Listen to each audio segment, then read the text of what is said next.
Hi everybody, just want to make a quick little video on how to use the CropX app. First off right here we have this overview page. This is what you're going to see right when you open up, but we have these tabs at the bottom. First is overview, next is the fields, sensors, and more. The main ones you'll be using are these overview and then fields and sensors. But yeah, obviously this whole first page is more just an overview of your whole farm operation and how many probes that you have, and just kind of does a big overview of what, if they're in the full or how many more in the optimal, and just kind of an overview of recommendations. But if we just want to hop and do it, we'll go click on this fields tab right down here.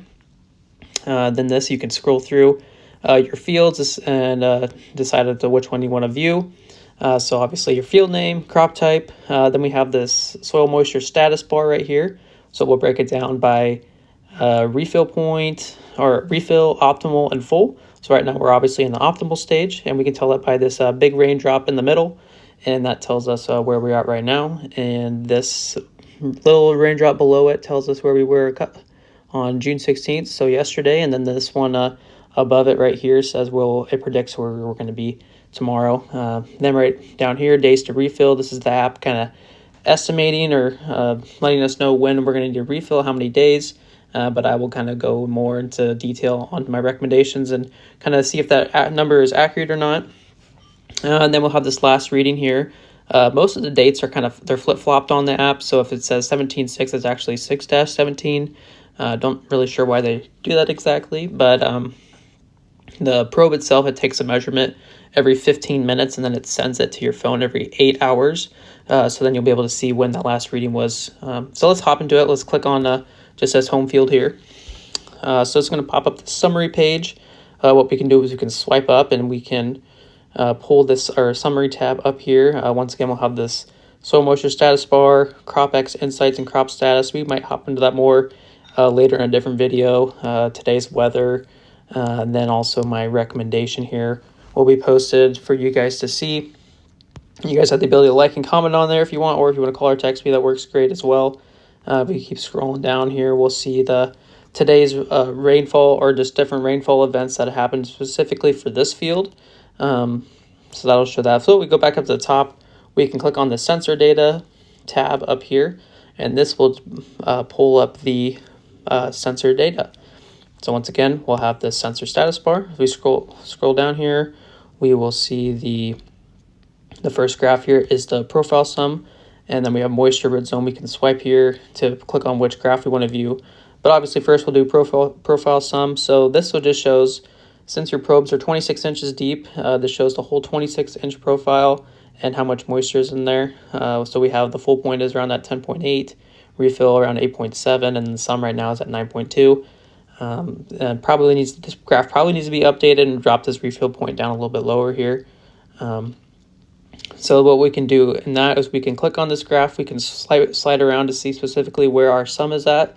As you can see, as I'm sliding, the sum is changing. We can kind of go in there and look from day to day, week to week, and how much moisture has been drawn from the roots, or how much we've gained from a rain event or irrigation event. So if we go back up, we can click on the next one, moisture. This graph here breaks it down by sensor depth. So we have this blue line here. This is our 8-inch depth. Orange is our 16, and yellow is our 26-inch depth. So we can look at this and say, hey, our 8-inch depth has drawn most of the moisture right now, obviously with the stair-step downward pattern. And we can see a little bit of a dip right here at the 16-inch depth. So we're probably starting to see a little bit of root activity starting to occur at that depth. So this kind of just helps us look at more of the root zone depth. We can toggle between week and month between all these graphs. So if I click on month, this will just more zoom it out and look at over throughout the whole season or throughout the month where we've been sitting at for moisture. Next graph I'll click on is the root zone sum. This graph is more specific to obviously our root zone depth. So I will be updating this throughout the season. I'll be watching your root zone depths, and then being able to make these graphs based on where your roots are actually located at in the soil. So right now we have a full point of 6.1, refill 4.3, and then the sum right now is around that 4.8. And you can drag around here and we can look at how much moisture is being drawn per day in the root zone. Swipe up, we have temperature. Obviously, this is just your temperature reading at the depths. EC, this will read electroconductivity, which is we can detect nitrogen movement in the soil. So at this blue depth here at the 8-inch, we kind of saw a little bit of a spike here. It could have been some nitrogen working its way down into that 8-inch depth through maybe a rain event, or just that nitrogen moving into the soil, and then we saw it go down, and we probably saw some of the nitrogen being uptake by the corn. Then we can click on also the stacked view, just another view of viewing the percent moisture. So those are kind of the main graphs you want to be able to look at when you're using the app. If we back out, we can go back down to the sensor tab now, and this one this is another way to get into it. I usually typically look at this just because it helps me kind of know that, make sure your probes are working properly. But you can just click on the probe, and this shows just another view of kind of what's going on in the soil.